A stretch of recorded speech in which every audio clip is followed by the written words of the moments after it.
전통과 개혁신앙. 종교는 변치 않는 영원의 소식을 변하는 시간 안에 전하는 것입니다.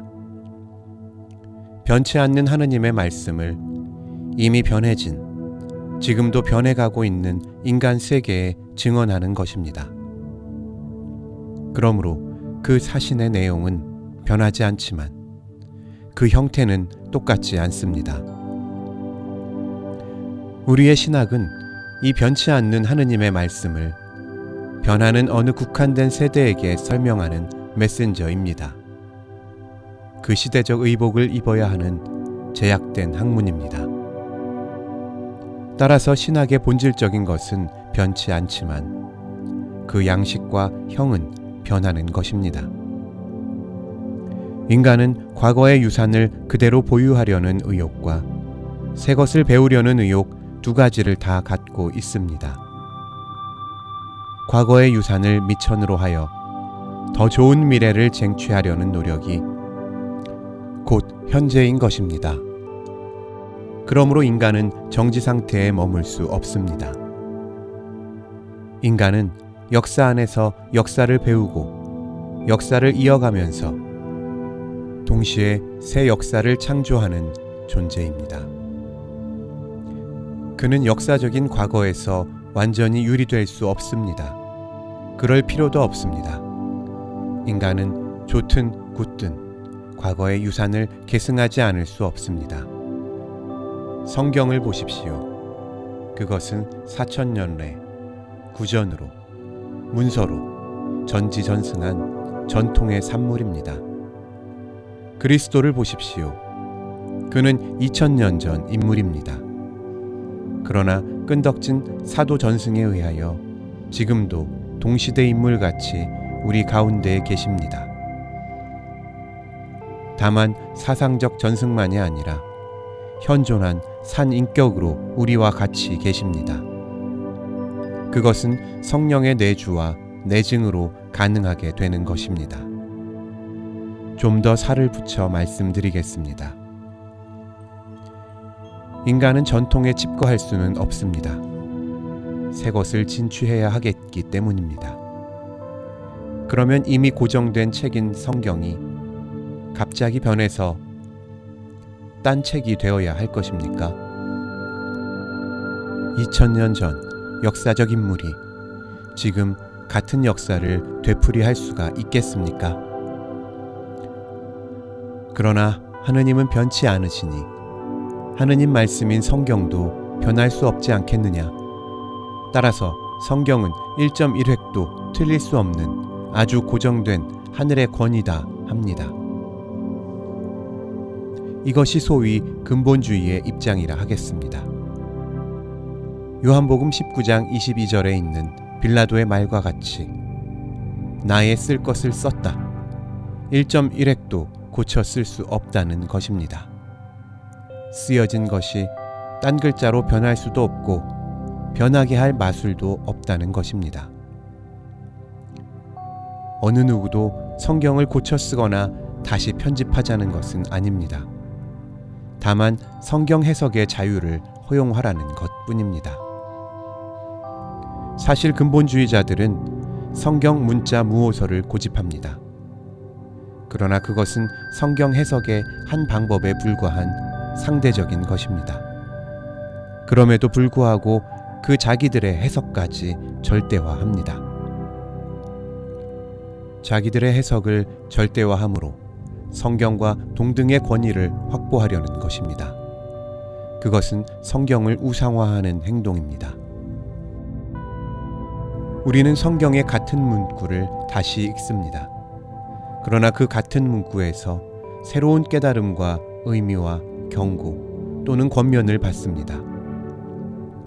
그것은 성경이라는 객체와 독자라는 주체 사이에 하느님의 영이 작용하셔서 성경을 우리의 삶의 활력으로 내면화했기 때문입니다. 위에서 말씀드린 바와 같이 예수는 2000년 전의 인물입니다. 그는 역사 안에서 죽었습니다. 그러나 그는 다시 살아 승천하시고 대신 성령을 보내셔서 그의 내증으로 그리스도는 지금도 우리와 동시대 사람으로 우리와 함께 일하십니다. 위에서 잠시 언급한 정통주의 신학이란 것은 전통을 묵수하려는 고정 사상의 가장 노골적인 표현입니다. 우리는 이것 때문에 많은 지장을 받고 있습니다. 그러나 우리는 그것이 전통이기 때문에 혐오하는 것이 아닙니다. 프랭클린 롤 박사는 전통에 대하여 우리가 취할 태도 몇 가지를 제시했습니다. 전통은 현재에도 살 수 있는 의미 있는 과거를 의미합니다. 우리가 다시 또 새롭게 발굴하려고 애쓸 것 없이 지금도 우리의 교사가 되고 지도자가 될 수 있는 그것이면 됩니다. 전통은 다만 전통이기 때문에 우리에게 수락을 강요할 권리를 갖고 있지 않습니다. 이것이 성경이든 교조든 교회 규칙이든 마찬가지입니다. 단순히 이전부터 그렇게 해왔으니, 이전부터 그렇게 생각해왔으니 너도 그렇게 생각하고 그렇게 하고 그렇게 되라 한다면 우리는 그것을 단호히 배격하지 않을 수 없습니다. 니콜라스 베르자예프도 역사의 의미란 저서에서 같은 태도를 표명했습니다. 전통은 어디까지나 방편이요 목적이 아닙니다. 전통주의자의 태도는 전통 지키는 그 자체가 목적이라고 생각합니다. 그러므로 어떤 수단을 써서라도 전통을 지키기만 하면 그것이 선이 된다고 합니다. 증오, 위증, 중상, 비방, 불법, 모략 등등 어떤 수단을 써서라도 전통만 지키면 된다는 것입니다. 목적이 수단을 정당화한다는 식인데 그 목적 자체가 악인 경우에는 악마적 세력으로 난동합니다. 전통에 가장 귀중하고 중심되는 것은 사물이 아니라 예수 그리스도의 인격입니다. 그리스도 자신이 우리의 전통입니다. 우리는 그의 사람이요 그는 우리의 주님이십니다. 사도신경은 사도들이 이어받은 그리스도 전통의 선언이었습니다. 우리는 살아계신 그리스도를 모시고 그에게 듣고 그에게 배우고 그와 함께 일하고 그와 함께 살아야 합니다. 그리스도가 있으면 우리는 삽니다. 정통신학이란 것은 과거의 어느 한 시대에 그 시대적 요청에 의하여 그 시대를 상대로 설명한 학문입니다. 불변하는 인격은 그리스도요 정통신학이 아닙니다. 정통신학이 시대적, 상대적이란 것은 교회사를 읽으면 알 수 있을 것입니다. 신교는 로마 카톨릭에서 물러났습니다. 루터, 칼빈, 쯔빙글리 등 개혁교 지도자들은 카톨릭 교회에서 물러났습니다. 열교라 하여 법왕으로부터 지옥행이 선언되었습니다. 카톨릭에서 그런 권위를 행사할 수 있는 권위는 어디 있는가? 땅 위에서의 그리스도 대행자란 법왕이라고 말합니다. 법왕은 카톨릭 최고 권위로서 법왕은 오류가 없다는 것이었습니다. 그러면 개혁교의 최고 권위는 무엇이냐? 그것은 성경이라고 대결했습니다.